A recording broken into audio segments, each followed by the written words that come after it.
বরিশালের কোরবানির হাটে আকর্ষণের কেন্দ্রবিন্দু হয়ে উঠেছে দুটি বিশাল গরু, রাজা ও বাদশাহ। শাহিওয়াল জাতের এই গরু দুটি গত 2 বছর ধরে লালন পালন করছে স্থানীয় একটি ডেইরি ফার্ম।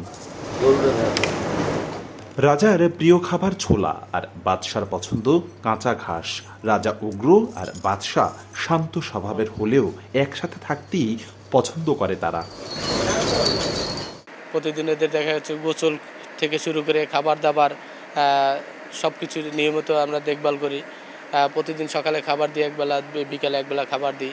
উন্নত মানের খাবার যেমন আমরা গমের ভুষা, তারপরে সয়াবিন ভুষা, ভুট্টা ভুষা, এই সমস্ত কুড়ো, তারপরে খড়কুটা, এইগুলো একত্রিত করে আমরা একটা রিজেন তৈরি করি। তারপরে আমরা দুবেলা এটারে মানে খাবার দেই এবং যত্ন সহকারে প্রতিবার যাতে কোনো গোবর টোবর না থাকে এবং পরিষ্কার পানি দিয়া, তারপরে সমস্ত জায়গা আমরা আপনার ব্লিচিং দিয়ে ওয়াশ করি।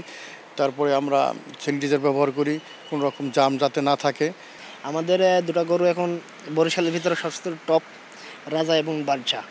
আমরা রাজা বাদশাকে অতি যত্ন সহকারে লালন পালন করে থাকি। রাজা বাদশাকে দিনের ভিতর 3 থেকে 4 বার আমরা গোসল করাই, যাতে ঠান্ডা থাকে সবসময় গা।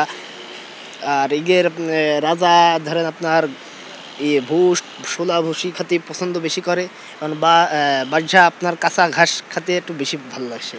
6 জেলায় ঈদুল আজহাকে সামনে রেখে চলছে জমজমাট প্রস্তুতি।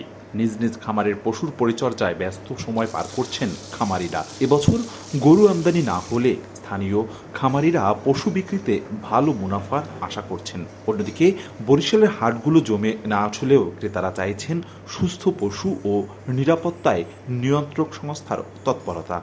এই ফার্মে আসার মূল উদ্দেশ্য হলো এরা কিভাবে লালন পালন করে, অর্গানিক পদ্ধতিতে লালন পালন করে সেইটা দেখার জন্য আসা, এবং এদের যে সিস্টেম অর্থাৎ যে তাদের খাবার দাবার ম্যানেজমেন্ট এগুলো একটু দেখা। এটা তো আসলে বাইরে হয় না, বাইরে যারা গ্রামীণ পর্যায়ে লালন পালন করে সেখানে তো এইরকম সিস্টেম হয়তো আসে না।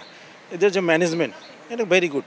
হাটে আমাদেরকে বিড়ম্বনায় পড়তে হয়, অনেক লোক থাকে, তারপরে বিশেষ করে দালালদের দৌরত্ব আছে। সেই দালালদের দৌরত্বটা এড়াতে অত্যন্ত ভালো এটি বলবো যে এই পরিবেশে গরু ক্রয় করা ক্রেতাদের জন্য আমি মনে করি যে খুব ভালো। গরু কোথায় রাখবো, একটা রাত্র রাখতে গেলেই আমাদের অনেক বিড়ম্বনায় পড়তে হয়, যে কারণে আমরা এই এগ্রো থেকে, এই এমএপি এগ্রো থেকে বিগত বছরের ন্যায় এবারও গরু কিনে নিয়ে গেছি। মোটামুটি আমাদের পছন্দ মতো গরুই কিনছি এবং আমরা অত্যন্ত সন্তুষ্ট এদের ব্যবহার, আচার আচরণ এবং আনুষঙ্গিক সমস্ত ব্যাপারে। সম্পূর্ণ অর্গানিক পদ্ধতিতে আমরা আসলে লালন পালন করার চেষ্টা করতেছি। অন্য জায়গার কথা বলতে আসলে বরিশাল বলেন বা অন্য জায়গায় বলেন, বিভিন্ন জায়গায় আসলে কিছু সিজনাল খামারি আছে যারা আসলে দেখা গেছে কি যে কোরবানির বেসিস আসলে তাদের ব্যবসা। কোরবানির 2 মাস আগে গরু কিনতেছে, আনতেছে, হাটের মতো জাস্ট একটা হাট, যা আনতেছে বিক্রি করতেছে। আর আমরা আসলে ওভাবে না, আমরা আসলে সারা বছর এখানে গরু লালন পালন করি, সারা বছর বেচা কিনা হয়। বরিশাল বিভাগে প্রায় 4,55,053টি কোরবানিযোগ্য পশু প্রস্তুত করা হয়েছে বলে জানিয়েছে প্রাণী সম্পদ অধিদপ্তর।